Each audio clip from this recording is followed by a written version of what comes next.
ದಾಂಡೇಲಿ ತಾಲೂಕಿನ ಆಲೂರಿನಲ್ಲಿ ಕಬ್ಬಿನ ಗದ್ದೆಗೆ ಕಾಡಾನೆ ದಾಳಿ, ಸ್ಥಳಕ್ಕೆ ತಹಶೀಲ್ದಾರ್ ಭೇಟಿ.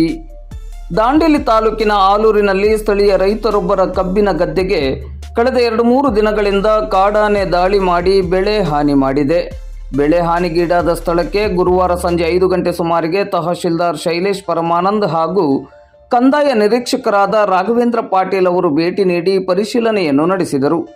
ಆಲೂರು ಗ್ರಾಮದ ರೈತ ವಿಷ್ಣು ಪಿಶಾಳಿ ಎಂಬುವರ ಕಬ್ಬಿನ ಗದ್ದೆಗೆ ಕಳೆದ 2-3 ದಿನಗಳಿಂದ ನಿರಂತರವಾಗಿ ಕಾಡಾನೆ ದಾಳಿ ಮಾಡಿ ಬೆಳೆ ಹಾನಿ ಮಾಡಿದೆ. ಈ ನಿಟ್ಟಿನಲ್ಲಿ ತಹಶೀಲ್ದಾರ್ ಶೈಲೇಶ್ ಪರಮಾನಂದ್ ಹಾಗೂ ಕಂದಾಯ ನಿರೀಕ್ಷಕ ರಾಘವೇಂದ್ರ ಪಾಟೀಲ್ ಅವರು ಆಲೂರಿಗೆ ಭೇಟಿ ನೀಡಿ ಕಾಡಾನೆಯಿಂದ ಹಾನಿಗೀಡಾದ ಕಬ್ಬಿನ ಗದ್ದೆಯನ್ನು ವೀಕ್ಷಣೆ ಮಾಡಿದರು. ರೈತ ವಿಷ್ಣು ಪಿಶಾಳಿಯವರು ತನಗಾದ ಹಾನಿಯನ್ನು ಈ ಸಂದರ್ಭದಲ್ಲಿ ವಿವರಿಸಿದರು. ಈ ಸಂದರ್ಭದಲ್ಲಿ ಮಾಜಿ ಜಿಲ್ಲಾ ಪಂಚಾಯತ್ ಸದಸ್ಯರಾದ ವಾಮನ್ ಮಿರಾಶಿ, ದಾಂಡೇಲಪ್ಪ ಕೃಷಿ ಪತ್ತಿನ ಸೇವಾ ಸಹಕಾರಿ ಸಂಘದ ಅಧ್ಯಕ್ಷರಾದ ಮಾರುತಿ ಕಾಂಬ್ರೇಕರ್ ಹಾಗೂ ಸ್ಥಳೀಯ ರೈತರು ಉಪಸ್ಥಿತರಿದ್ದು ಆನೆ ದಾಳಿಯಿಂದ ಆಗುತ್ತಿರುವ ಸಮಸ್ಯೆಗಳ ಬಗ್ಗೆ ವಿವರಣೆಯನ್ನು ನೀಡಿ ರೈತರ ಬೆಳೆ ರಕ್ಷಣೆಗೆ ಸೂಕ್ತ ರೀತಿಯ ಕ್ರಮವನ್ನು ಕೈಗೊಳ್ಳಲು ಸಂಬಂಧಿಸಿದ ಇಲಾಖೆಗೆ ಸೂಚನೆಯನ್ನು ನೀಡುವಂತೆ ವಿನಂತಿಸಿದರು.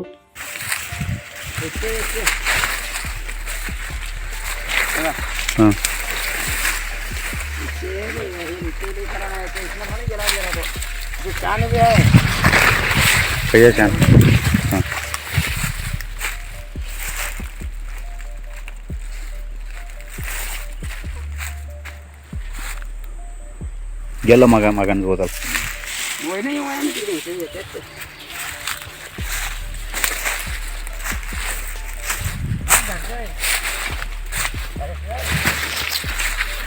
काय कुणाच तर राहतो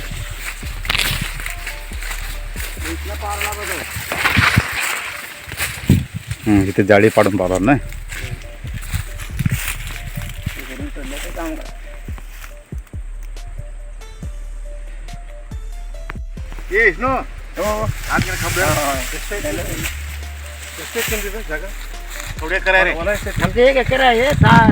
ಒಂದ್ ಎಕರೆ 11 ಗುಂಟೆ ಸರ್ ಇದು.